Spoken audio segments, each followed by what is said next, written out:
파수꾼 동지 여러분, 지난 주말과 주일 주 안에서 평안하셨습니까? 새롭게 시작된 한 주간도 성삼일체 하나님께서 여러분과 늘 함께 하시기를 원합니다. 이번 주에도 변함없이 하나님 말씀 중심의 삶을 살아가시기를 원하오며, 현우리와 함께하는 올해 43번째 구원의 여정 출발하도록 하겠습니다. 2024년 43주차 하나님의 말씀은 로마서 15장 13절의 말씀이 되겠습니다. 자, 함께 외워봅시다. 소망의 하나님이 모든 기쁨과 평강을 믿음 안에서 너희에게 충만하게 하사 성령의 능력으로 소망이 넘치게 하시기를 원하노라. 로마서 15장 13절 말씀. 아멘. 다시 한번 외워보겠습니다. 소망의 하나님이 모든 기쁨과 평강을 믿음 안에서 너희에게 충만하게 하사 성령의 능력으로 소망이 넘치게 하시기를 원하노라. 로마서 15장 13절 말씀. 아멘. 지난주에 이어서 로마서 계속 이어지는 본문을 가지고 금주에는 그리스도의 순종과 소망의 하나님이라는 제목으로 이번 주 말씀 해설을 진행하도록 하겠습니다. 해설에 앞서서 먼저 본문을 읽고 시작하지요. 로마서 15장 8절로 13절의 말씀이 되겠습니다. 로마서 15장 8절로 13절의 말씀을 제가 낭독합니다. 내가 말하노니 그리스도께서 하나님의 진실하심을 위하여 할례의 추종자가 되셨으니 이는 조상들에게 주신 약속들을 견고하게 하시고 이방인들도 그 긍휼하심으로 말미암아 하나님께 영광을 돌리게 하려 하심이라. 기록된 바 그러므로 내가 열방 중에서 주께 감사하고 주의 이름을 찬송하리로다 함과 같으니라.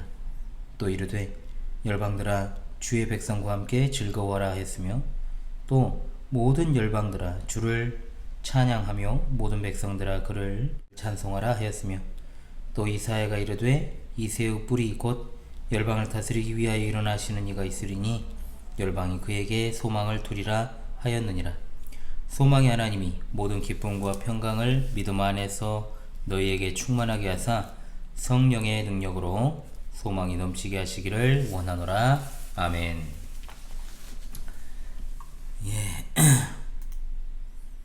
로마서 14장 1절로 15장 13절까지 로마서의 본론 전체 부분을 마무리 짓는 부분이고, 이제 바울사도의 이러한 실천적 교훈의 결론의 부분이 되겠습니다.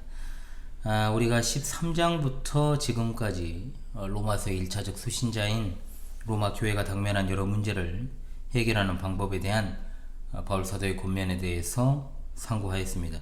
지난 시간 15장 1절로 7절까지를 통해 믿음이 강한 성도가 믿음이 약한 성도를 위해 덕을 세울 뿐만 아니라 성도의 머리가 되시는 그리스도께서 보이신 그 모범을 통해서 성도가 서로 용납하고 하나님께 영광을 돌릴 것을 권고했습니다.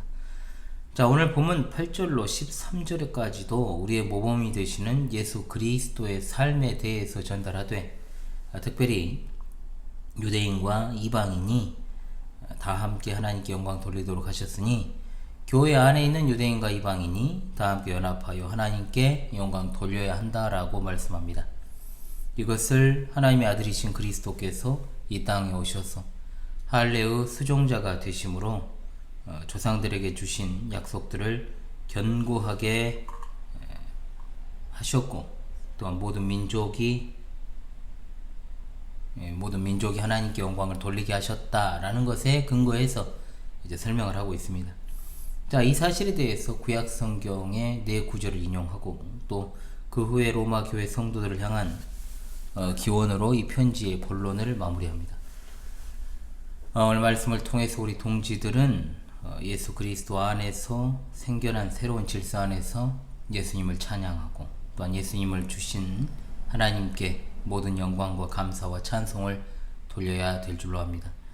오늘 본문은 크게 두 부분으로 나눌 수 있는데, 첫째는 8절로 12절의 말씀으로 유대인과 이방인이 다같이 하나님께 영광 돌리도록 하신 그 그리스도의 대속의 사역의 의미에 대해서 설명을 하고, 둘째는 13절입니다. 로마서의 실천적 교훈부를 마무리하는 이제 로마교회 성도들을 향한 바울 사도의 권면이 되겠습니다.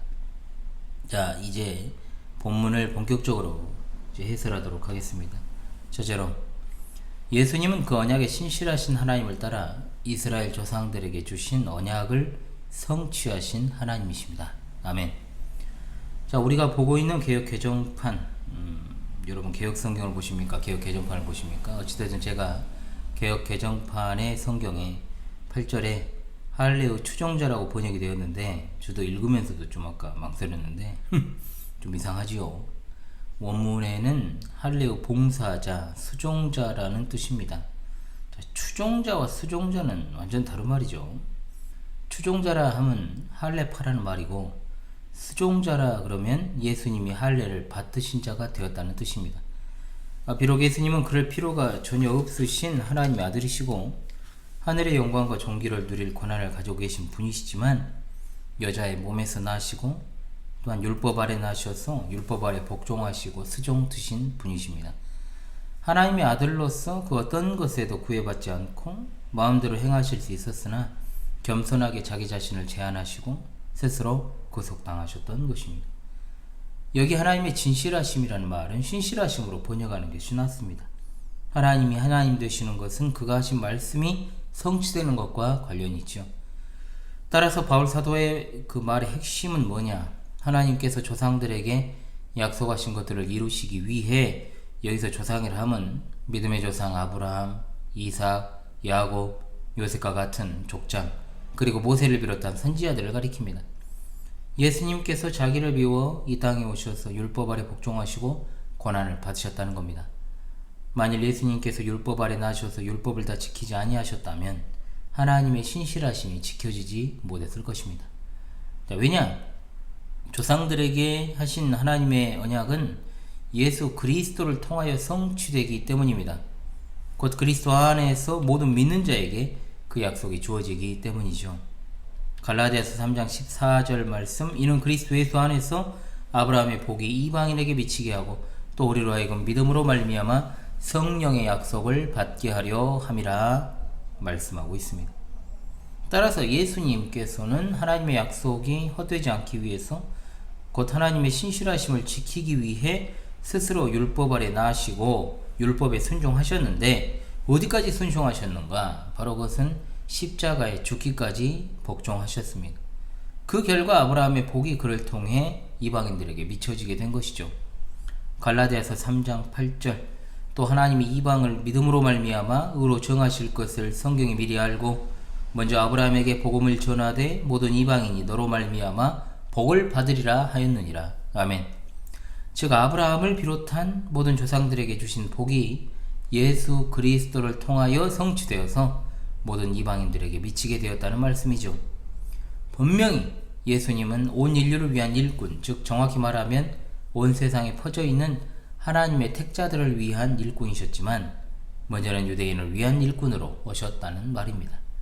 따라서 유대인들은 예수님의 구원의 복음을 1차적으로 접할 수 있었고, 그분의 사역을 두 눈으로 직접 목격할 수 있었던 겁니다. 또한 예수님께서 할례의 수종자가 되신 것은 조상들에게 주신 약속들을 견고하게 하기 위함이었다. 조상들의 약속은 조상들에게 주신 약속을 말하는데, 곧 앞서 말씀을 드렸던 아브라함과 이삭과 야곱에게 주신 하나님의 약속을 의미합니다. 그 내용은 세 가지입니다. 첫 번째가 뭡니까? 내 자손이 번성하리라. 둘째, 내 자손에게 가나안 땅을 줄 것이다. 셋째, 그들은 내 백성이 될 것이다 라는 겁니다. 자손이라는 말을 씨로도 번역을 합니다. 이 자손을 육신적인 자손으로 이해하면 안 됩니다. 영적인 자손들, 즉 예수 그리스도를 믿는 자들로 이해해야 됩니다. 갈라디아서 3장 7절 말씀, 그런즉 믿음으로 말미암은 자들은 아브라함의 자손인 줄 알지어다. 아멘. 자, 왜냐하면 히브리어로 자손은 단수 씨라고 되어 있는데, 이는 곧 그리스도를 가리킨다라고 말씀하기 때문입니다. 갈라디아서 3장 16절, 이 약속들은 아브라함과 그 자손에게 말씀하신 것인데 여럿을 가리켜 그 자손들이라 하지 아니하시고 오직 한 사람을 가리켜 내 자손이라 하였으니 곧 그리스도라 했습니다. 오늘 우리와 같이 그리스도를 믿는 자들도 이 시에 속한 것으로 이해를 해야 되지요. 갈라디아서 3장 29절, 너희가 그리스도의 것이면 곧 아브라함의 자손이요 약속대로 유업을 이을 자니라. 자, 그리고 약속에 속하는 두 번째가 뭐였습니까? 가나안 땅이죠. 자손을 예수 그리스도와 그리고 예수 그리스도를 믿는 자들이라고 했을 때 그들에게 약속된 가나안 땅은 궁극적으로 어디겠습니까? 지금의 이스라엘이 아니라 천국이죠. 즉 아브라함과 그의 자손에게 약속하신 것의 핵심이 바로 가나안 땅인데 이것은 천국을 예표하는 것이고 거기서 누리는 영생과 복락을 포함하는 겁니다. 이러한 복은 곧 예수 그리스도께서 이루어 주신 것이요 우리가 그를 믿음으로 말미암아 얻게 된 것입니다. 사도행전 13장 33절 곧 하나님이 예수를 일으키사 우리 자녀들에게 이 약속을 이루게 하셨다 함이라. 시편 둘째 편에 기록한 바와 같이 너는 내 아들이라 오늘 너를 낳았다 하셨고 라고 하였습니다. 예수 그리스도의 생애 전체는 실로 유대인들과 이방인들의 구원에 대한 하나님의 언약을 성취하심으로 그 언약이 유효함을 확인하여 주시는 섬김의 삶이었다라고 할 수 있습니다. 예수 그리스도께서는 하나님의 약속들이 어떻게 자신에게서 성취되었고 진실한 것으로 판명이 되었는가를 그들에게 직접 보여주셨습니다.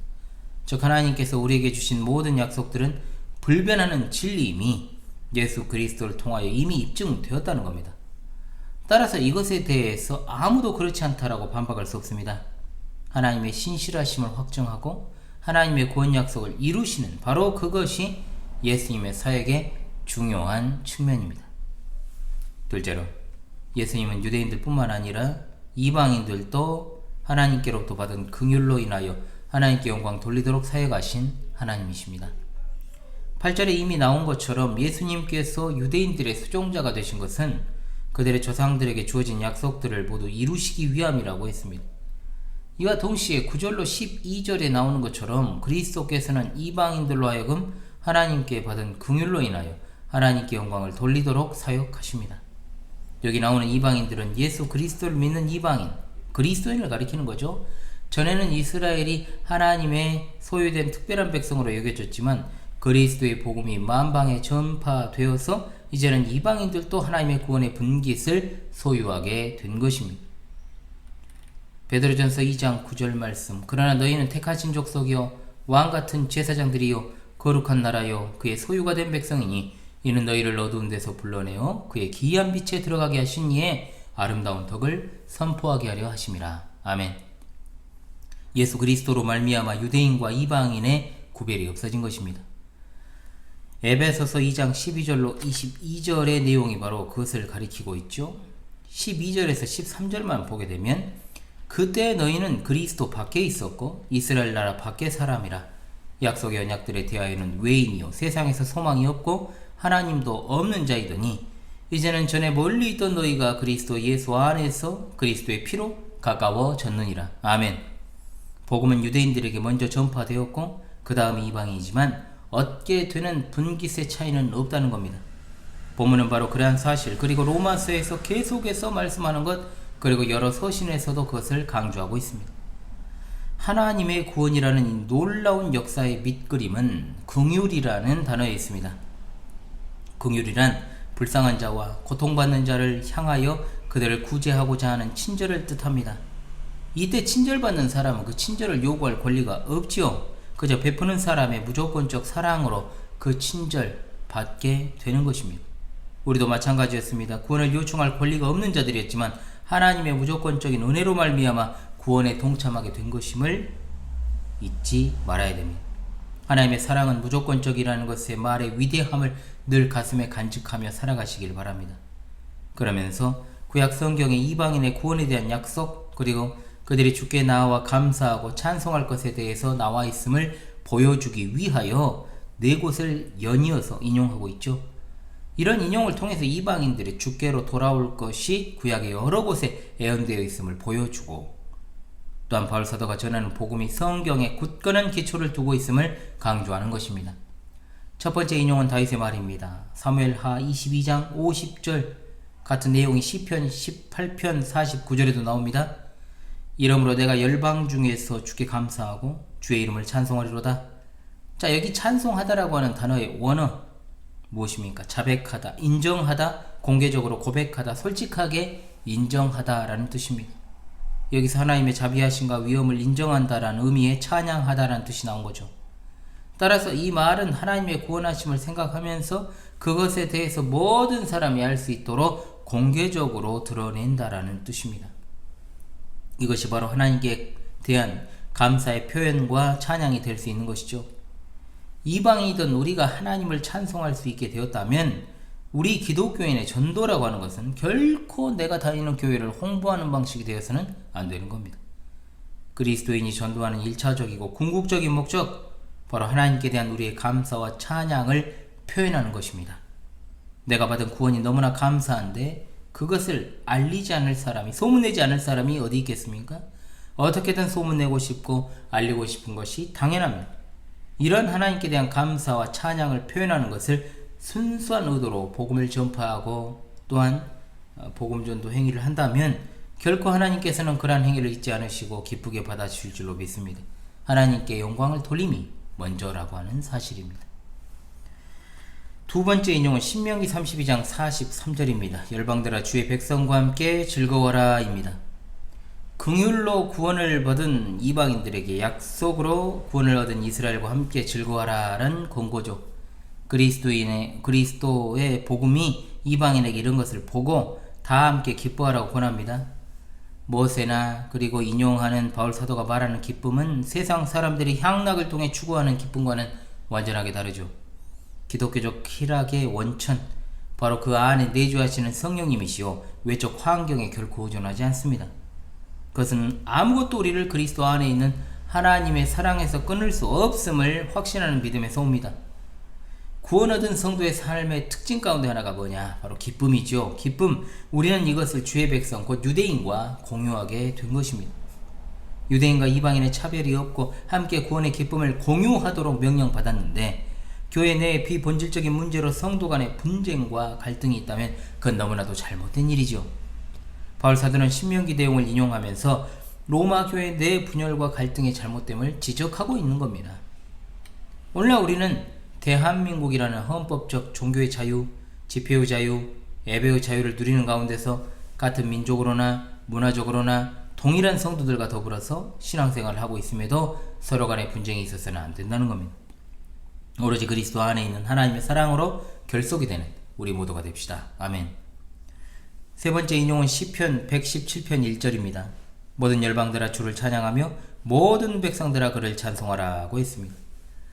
모든 열방들은 이제 이스라엘을 포함한 세상의 모든 민족들을 의미하죠. 왜냐하면 이어나오는 모든 백성들은 문자 그대로의 세상 모든 백성을 가리키기 때문입니다. 그분이 찬양 받으셔야 될 이유는 너무나도 많습니다. 무엇보다도 우리 성도를 긍휼히 여기시고 구원을 베푸신 그 크신 은혜로 찬양 받으셔야 됩니다. 주께서는 우리의 구원을 위해서 참으로 놀라운 일들을 행하셨습니다. 성도의 구원은 창세 전에 예정된 것이죠. 이방인인 우리가 혈통으로는 아브라함과 상관이 없지만 하나님의 예정 안에서는 이미 아들이요 후사의 관계가 되어 있습니다. 왜 하나님께서 우리를 택하셨는지 우리는 알 길이 없지만 다만 우리는 이 놀라운 은혜를 감사하고 날마다 찬양해야 될 필요는 있는 것이죠. 바울과 실라가 옥중에서도 찬양함으로 크고 놀라운 역사를 보게 되었음을 우리가 잊지 말고 날마다 감사와 찬양이 끊어지지 않는 삶을 살아갈 수 있기를 바랍니다. 아멘. 네 번째 인용은 이사야 선지자의 말입니다. 이새의 뿔이 곧 열방을 다스리기 위하여 일어나시는 이가 있으리니 열방이 그에게 소망을 두리라. 이새의 뿌리는 다윗의 뿌리라는 말로도 사용되었고 이는 곧 열방을 다스리기 위하여 일어나시는 이 예수 그리스도를 가리키고 예수 그리스도께서는 단지 유대 민족뿐만이 아니라 세계 모든 민족 열방을 다스리기 위해 이 땅에 오신 것입니다. 여기 나오는 소망을 두다라는 미래 시제로 소망을 두다라는 미래 시제입니다. 그래서 소망할 것이다 혹은 기대할 것이다 라는 뜻입니다. 신약에서 이 동사는 항상 좋은 것에 대한 기대만 나타내어 쓰였습니다.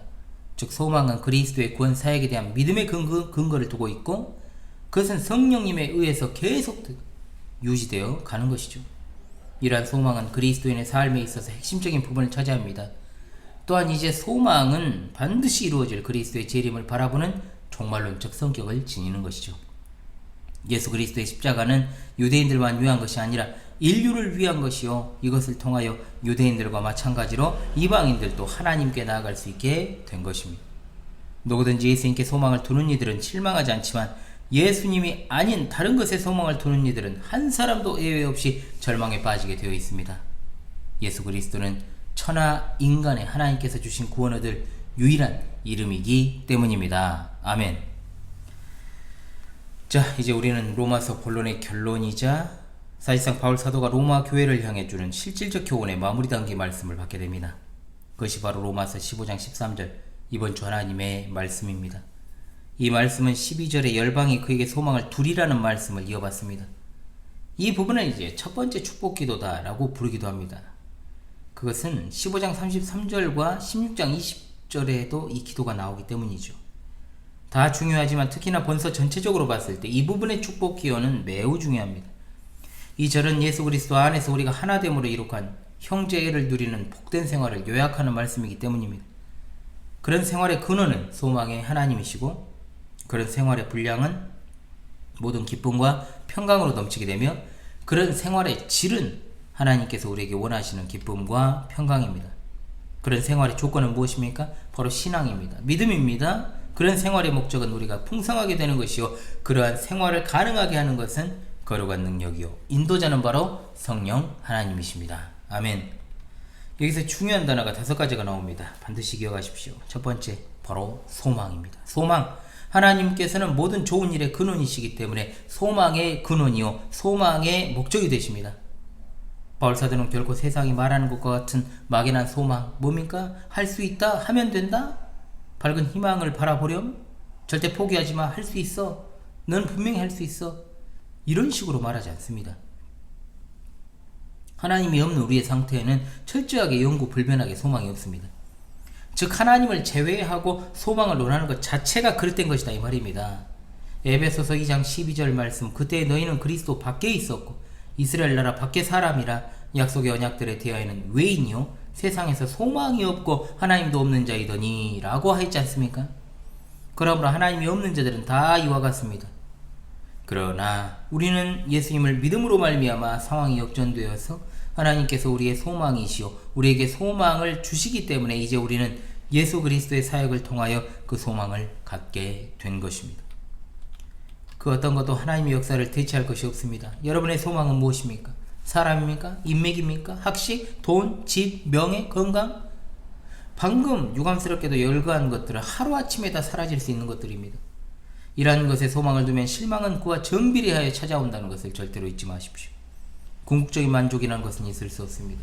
건강 잃을 수 있습니다. 집에 불이 날 수 있습니다. 실직할 수 있습니다. 불의의 사고를 당할 수 있죠. 아니 나라도 망하는데 내 집이 안 망한다는 보장이 있습니까? 세계적인 경제 대공황 앞에서 무력한 각 국가, 개별 국가를 보게 되지 않겠습니까?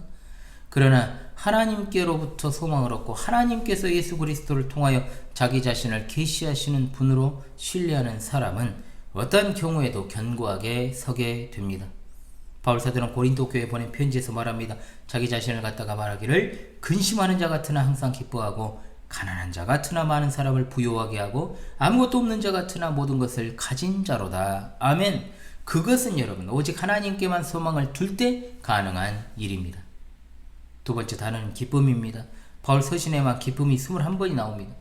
빌립보서 1장 25절에서 그는 믿음과 기쁨을 연결하고 있고 갈라디아서 5장 22절로 23절에서 성령의 열매들과 연결하고 있습니다. 희락이 바로 기쁨이죠. 그것은 예수님께로부터 분명히 받은 것. 예수님은 제자들에게 주시는 선물로 평안과 함께 기쁨에 대해 말씀하셨습니다. 요한복음 15장 11절 말씀 내가 이것을 너희에게 이름은 내 기쁨이 너희 안에 있어 너희 기쁨을 충만하게 하려 함이라. 아멘. 예수님은 자신의 죽으심에 대해서 말씀합니다. 지금은 너희가 근심하나 내가 다시 너희를 보리니 너희 마음이 기쁠 것이요 너희 기쁨을 빼앗을 자가 없으리라. 아멘. 또한 예수님은 요한복음 17장에서 이렇게 기도하십니다. 지금 내가 아버지께로 가오니 내가 세상에서 이 말을 하옵는 것은 그들로 내 기쁨을 그들 안에 충만히 가지게 하려 함이니이다. 아멘. 기쁨도 하나님 안에만 그 근원이 있다는 겁니다. 환경이 좋다고 비뚤어지지 않습니까? 그러면 웃음을 전도하는 사람들은 자살 안 합니까? 했잖아요. 이건희 회장의 자녀는 다 무조건 행복했을까요? 고인 든 사람이니까. 정신분석학에서는 오히려 평소에 웃고 그렇게 쾌활한 사람이 속은 더 썩어 문드러져 있을 가능성이 크다고 말합니다. 행복해서 웃는 것도 아니고 웃어서 행복한 것도 아닙니다. 오직 기쁨은 오직 예수 그리스도 안에만 있습니다. 우리는 항상 기쁘지 않기 때문에 예수님께서 이 거룩한 기쁨을 우리로 하여금 누리도록 기도하신 것입니다. 영원한 반석이신 예수님께서만이 세상이 줄 수 없는 깊고 변함없는 기쁨으로 가득 차게 될 수 있습니다. 아멘. 세 번째, 평강입니다. 자, 성경에서 평강이라는 단어는 평화, 화평, 평안이라는 말로 사용되었는데 성경에 두 종류의 평강이 있습니다. 하나는 하나님과 더불어 누리는 평화, 또 하나는 하나님의 평화. 첫 번째가 로마서에서 지배적이죠. 자, 악인에게는 뭐가 없다? 평강이 없다. 그러나 예수 그리스도로 말미암은 의인에게는 뭐가 있다? 평강이 있다. 즉 예수 그리스도께서 지신 십자가로 죄인이었던 우리는 하나님과 더불어 화평을 누리게 되었습니다. 그러므로 하나님이 없는 자들은 화평을 누리지 못하며 평강이 없는 것이죠. 그러나 여기서의 평강은 하나님이 주시는 마음과 생각의 평화에 대한 것입니다. 예수님을 믿으면서도 왜 평강을 누리지 못하는가? 하나님의 주권에 대한 신앙이 없기 때문에 그렇습니다. 즉 하나님께서 나의 모든 생각과 행동과 말 하나하나를 이끌어 가신다. 나는 하나님의 소유된 자요. 또한 나는 하나님의 주권에 속해 있음을 진정으로 신뢰하는 성도는 세상이 절대 이해할 수 없는 평안을 소유하게 되는 겁니다. 내 생각으로 그냥 내가 내려놓는다고 되는 게 아닙니다. 사람이 나이 들면 내려놓습니다. 깨달아서 내려놓을까요? 아닙니다. 멘탈과 피지컬이 이제 박살이 나니까. 그러니까 내려놓는 겁니다. 반면 나이가 들수록 강해지는 게 있어요. 뭡니까? 고집과 소신입니다. 이게 아집으로 가죠. 이제 하나님의 주권을 신뢰하는 성도는 하나님께서 이끄신다라고 하는 확실한 태도를 소유하고 있기 때문에 절대적 평안을 소유하게 됩니다. 여러분은 그러한 평안을 소유하고 계십니까? 그리고 믿음입니다. 자, 믿음, 신뢰라고 번역하고 싶습니다. 하나님만 신뢰하십시오. 하나님을 신뢰하는 문제는 다른 게 아닙니다. 하나님이 어떤 분이신가? 하나님은 자기 백성을 위해서 무엇을 하셨고 앞으로 무슨 일을 하실 것인가를 믿는 것이 신뢰입니다. 하나님을 신뢰하는 사람은 사람을 볼 때 사람이 똑똑한가, 무식한가, 친절한가, 불친절한가, 기쁜가, 우울한가, 외향적인가, 내성적인가, 잘생겼는가, 못생겼는가, 키가 큰가, 키가 작은가, 여기에 둬서는 안 되는 겁니다. 오로지 하나님을 신뢰하는가, 신뢰하지 않는가. 그 정의에 의해서 그리스도인은 신자이고 비그리스도인은 불신자입니다. 교회를 몇 년, 수십 년을 다녀도 제자리인 사람들이 있죠. 대화 몇 마디 해보면 이 사람은 진짜로 수박 커달기식으로 교회만 다니고 있는지 아니면 진정한 신자인지 나오잖아요. 놀랍게도 교회를 그렇게 오래 다녔어도 하나님의 주권에 대한 인식조차 없는 사람들도 상당히 많습니다. 내 인생은 내가 이끌어가, 내가 판단해, 내가 계획하는 거예요. 내가 결정하고. 그런데 이상하게 결과에 대한 책임은 신에게 돌리는 자들이 있습니다. 그렇죠? 그러나 그 신은 하나님이 아닙니다. 문제는 그거죠. 운명론적인 신인 겁니다. 이런 식으로 교회 다니는 인간들이 있습니다. 실제로. 그들에게 교회라고 하는 것은 수많은 종교 가운데 내가 택한 하나의 종교일 뿐 내 인생의 주인공은 여전히 나라고 생각하는 사람들이 많다는 말입니다. 그들은 비그리스도인입니다. 실상 불신자입니다. 그러니까 그렇게 많은 설교를 들어도 교리를 배워도 그 자리인 거죠. 못 배워서도 그럴 수 있지만 하나님을 신뢰하지 않고 나 자신의 자아와 감각을 신뢰하기 때문에 동시에 지속적인 기쁨과 평강도 없다는 겁니다. 가다 서다 계속 반복합니다. 결국 계속 서게 되는 날이 옵니다. 그러나 하나님을 신뢰하는 사람은 어떻습니까? 화수분입니다. 질질을 쭉쭉 빨아들입니다. 그런 사람은 비록 현실은 고단할지라도 진정한 기쁨과 평강과 위로가 있음을 보게 되는 겁니다. 마지막 단어는 뭡니까? 성령의 능력입니다. 예수님께서는 나를 떠나서는 너희가 아무것도 할 수 없다라고 하셨습니다. 하나님께서 우리가 믿도록 만들어주지 않으시면 우리는 믿을 수 없습니다. 그런데 기쁨은 하나님께로부터 오고 평강도 그러하며 소망도 그렇습니다. 그런데 그것은 성령의 열매입니다. 성령의 능력으로 모든 것을 가능하게 하십니다. 성령의 능력으로 속사람이 강건하게 됩니다. 자, 하나님과 천국을 바라보는 소망이 더욱더 풍성해져야 될 것입니다. 지치지 마십시오. 낙심하지 마십시오. 우리는 하나님을 신뢰하는 사람들입니다. 좌절하지 마십시오. 우리는 진짜 소망을 가진 자들입니다. 뒤로 물러나지 맙시다. 우리는 앞을 향해 달려갈 존재로 부르심 받은 자들입니다. 우리 하나님께서 성령의 능력으로 소망이 넘치게 하시기를 간절히 간구합니다. 아멘. 하나님의 긍휼하심을 따라 천국을 소망으로 누리게 된 우리 파수꾼 동지들이여, 이제는 모든 열방의 주인이 되시며 내 삶의 주인이 되시는 예수님을 찬양하고 독생자를 주신 하나님을 찬송하며 감사하며 살아갑시다. 성령의 능력으로 행합시다. 그것이 우리 본분이요 살 길이요 소망인 줄로 압니다. 다시금 이번 주 하나님의 말씀을 외우면서 마무리하는 시간을 갖겠습니다. 한 주간도 하나님 말씀 중심의 삶을 살아가시기를 바랍니다. 소망의 하나님이 모든 기쁨과 평강을 믿음 안에서 너희에게 충만하게 하사 성령의 능력으로 소망이 넘치게 하시기를 원하노라. 로마서 15장 13절 말씀. 할렐루야. 아멘.